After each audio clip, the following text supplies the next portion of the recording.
নির্বাচনের ফাঁকা মাঠ ভেবে খুশি হচ্ছেন, সাবধান হন, বললেন তারেক রহমান। বিদ্যুৎস্পৃষ্টে ৩ শিক্ষার্থীর মৃত্যু, পল্লী বিদ্যুতের ৭ জন বরখাস্ত।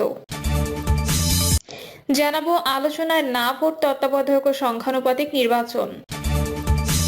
এবং সর্বশেষ জানাবো ঘন কুয়াশায় ঢাকা কুড়িগ্রাম, তাপমাত্রা 15.6 ডিগ্রি সেলসিয়াস। শুনছিলেন সংবাদ শিরোনাম, এবারে বিস্তারিত। নির্বাচনের ফাঁকা মাঠ ভেবে খুশি হচ্ছেন, সাবধান হন, বললেন তারেক রহমান। বিএনপি ভারপ্রাপ্ত চেয়ারম্যান তারেক রহমান বলেছেন, যেসব নেতাকর্মীর নাম সামনে নির্বাচনের ফাঁকা মাঠ ভেবে খুশি হচ্ছেন তারা সাবধান হন, সামনে ভয়ঙ্কর অন্ধকার দেয়াল আছে। বিএনপি নেতাকর্মীদের নামে মামলার বিষয়ে আইনজীবী প্রশ্নের উত্তরে তারেক রহমান বলেন, স্বৈরাচার পড়ে গেছে, পালিয়ে গেছে, তারা তো বসে নাই, তারা ষড়যন্ত্র করছে। যদি তাদের ষড়যন্ত্র সফল হয় মামলা তো উঠবেই না, বরং নেতাকর্মীদের নামে জ্যামিতিক হারে 20টা মামলা হয়ে যাবে। সেই সম্ভাবনাও আছে। সেই সম্ভাবনাকে যদি নস্যাৎ করে দিতে হয় তাহলে আজকে থেকে আপনাদের প্রত্যেককে সতর্ক হতে হবে। তিনি বলেন, আপনাদের একটাই টার্গেট হতে হবে, জনগণ, জনগণ এন্ড জনগণ। এর বাইরে যদি কিছু চিন্তা করেন তাহলে পতিত স্বৈরাচার সফল হবে। তারা সফল হলে আইনজীবী সহকর্মীর বক্তব্য অনুযায়ী মামলা আপনাদের মিটবে না, বরং মাথার উপরে আরো 10টি-20টি মামলা চেপে বসবে। আপনাদের নিজেকে যদি বাঁচাতে হয় তাহলে উপায় একটাই, জনগণের আস্থা অর্জন করেন। আপনার পরিবার পরিজনকে রক্ষা করতে হলে উপায় একটাই, জনগণের আস্থা অর্জন করেন। তিনি বলেন, ফারাক্কাবাদের বিষয়ে আমাদের একটি ধারণা আছে, এটি একটি আন্তর্জাতিক বিষয়। বিএনপির বাইরে অন্য সরকার যখন ক্ষমতা এসেছে তারা যথাযথভাবে এটা দেখেনি। পতিত স্বৈরাচার সরকার প্রতিবেশী দেশকে খুশি করার জন্য ইচ্ছা করেই করেনি। আমরা সময় মতো অবশ্যই বিশেষজ্ঞদের নিয়ে কাজ করব। আমাদের ন্যায্য শিক্ষা আমাদের জন্য প্রয়োজন, দেশের স্বার্থে আন্তর্জাতিক বিশেষজ্ঞদের নিয়ে কাজ করব। তিনি আরো বলেন, রাষ্ট্র ক্ষমতায় গেলে 5 বছরে 5 কোটি বৃক্ষরোপণের ইচ্ছা আছে। জলবায়ু পরিবর্তনের কারণে সমুদ্রের পানি বাড়ছে, গবেষণা উঠে আসছে, বাংলাদেশের অনেকাংশ অর্ধেক বা তার কম অংশ ডুবে যাওয়ার আশঙ্কা আছে।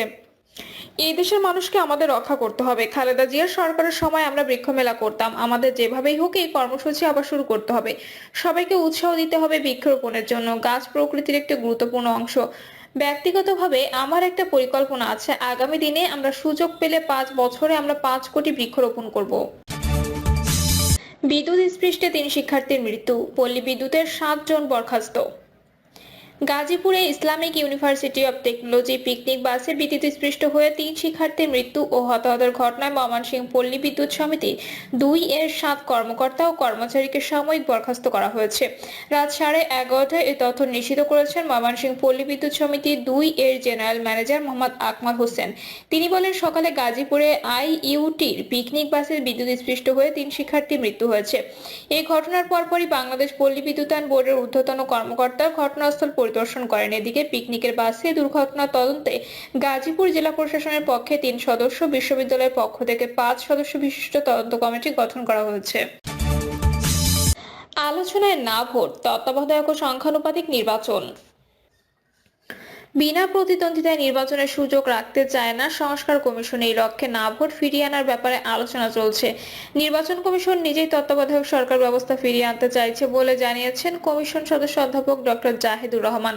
অন্যদিকে সরকারের মেয়াদ 5 বছরের পরিবর্তে 4 বছর করার কথা ভাবছেন সংবিধান সংস্কার কমিশন।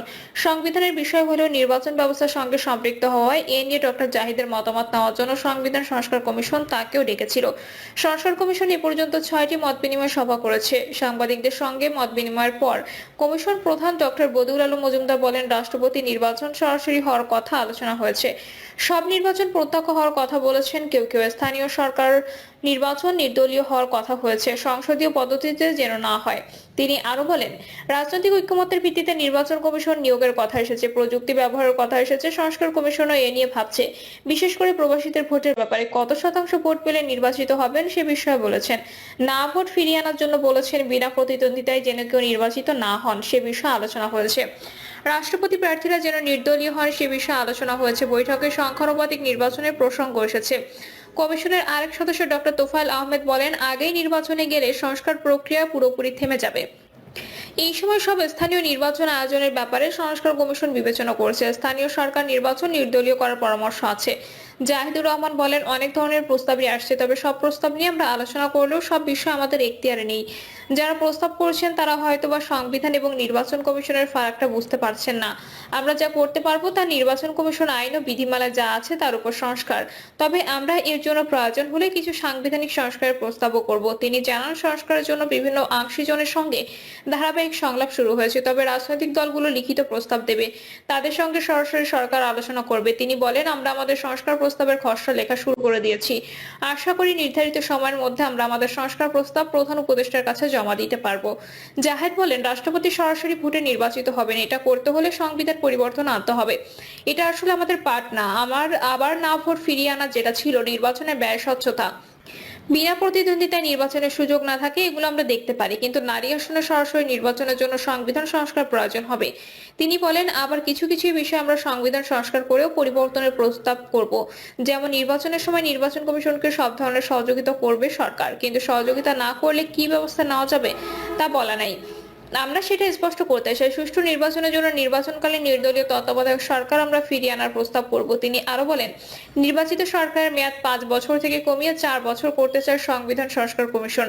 তারা মনে করে এর সঙ্গে নির্বাচন কমিশনও যুক্ত, তাই তারা কমিশন সদস্য হিসেবে আমাকে ডেকে মতামত নিয়েছে। নির্বাচন ব্যবস্থা সংস্কার কমিশনের সদস্য এবং নির্বাচন বিশেষজ্ঞ ডক্টর তোফায়েল আহমেদ ডয়েচে ভেলেকে বলেন, আসলে নির্বাচন ব্যবস্থার এমন সংস্কার আমরা করতে চাই যাতে জাতীয় এবং স্থানীয় পর্যায়ের সব নির্বাচন সুষ্ঠু ও গ্রহণযোগ্য হয়। জাতীয় নির্বাচন যদি নির্দলীয় তত্ত্বাবধায়ক সরকারের অধীনে হয় তাহলে স্থানীয় সরকার নির্বাচন কেন নয়, কিন্তু 5 ধরনের স্থানীয় সরকার নির্বাচন আছে। তাই আমরা এমন ব্যবস্থার সুপারিশ করছি যাতে সব স্থানীয় নির্বাচন একদিনে করা যায়। নির্বাচন ব্যবস্থার সংস্কার করতে আইনি, সংবিধান সহ অনেক কিছুরই সংস্কার করতে হবে। ফলে সব মিলিয়ে প্রস্তাব করা হবে বলেও জানান ডক্টর তোফায়েল। নির্বাচন কমিশনে এইসব সংস্কার প্রস্তাব নিয়ে বিএনপি যুগ্ম মহাসচিব সৈয়দ ইমরান সাহেব প্রিন্স বলেন, আওয়ামী লীগ নির্বাচন ব্যবস্থাকে ধ্বংস করছে, তাই আমার দল চাই প্রকৃত গণতান্ত্রিক নির্বাচন ব্যবস্থা সংস্কারের জন্য। সরকার যতগুলো কমিটি করেছে, আমাদের দলও ততগুলো কমিটি করেছে, কমিটিগুলো কাজ করছে। আমরা রাষ্ট্র কাঠামো মেরামতের একটি প্রস্তাব ঘোষণা করেছি। তিনি বলেন, আমরা যখন সরকারের সঙ্গে বসবো, কমিশনের সঙ্গে বসবো, তখন আমাদের প্রস্তাব তুলে ধরবো। এখন নির্বাচন কমিশনে যে প্রস্তাব আছে তার মধ্যে যেগুলো বাস্তবভিত্তিক সেগুলোর সঙ্গে আমরা একমত। বাংলাদেশের সুষ্ঠু নির্বাচন এবং দেশের মানুষ যা চায় তার সঙ্গে আমরা একমত। সিপিবি সাধারণ সম্পাদক রহিন হোসেন প্রিন্স বলেন, আমরা আগেও নির্বাচন কমিশনের সংস্কার প্রস্তাব দিয়েছি, সেগুলো তাদের কাছে আছে। আলোচনার সময় আমরা তা নিয়ে আবার কথা বলবো। তবে যদি সংখ্যানুপাতিক নির্বাচন না হয় তাহলে অবশ্যই না ভোট ফিরিয়ে আনতে হবে। বিনা প্রতিদ্বন্দ্বিতা নির্বাচনের সুযোগ থাকবে না যদি না ভোট থাকে, তাই না ভোট খুবই জরুরি। আমরা এর সঙ্গে রিকল ব্যবস্থা চাই। একজন নির্বাচিত হওয়ার পর যদি তিনি মানুষের জন্য কাজ না করেন তাহলে তার পদ ভোটারদের দাবির ভিত্তিতে বাতিল করে ফের নির্বাচন আমরা চাই। তিনি বলেন, রাষ্ট্রপতি পদে সরাসরি নির্বাচন নয়, আমরা সংসদীয় ব্যবস্থায় যেহেতু আছি তাই রাষ্ট্রপতি ও প্রধানমন্ত্রীর ক্ষমতার ভারসাম্য চাই আমরা।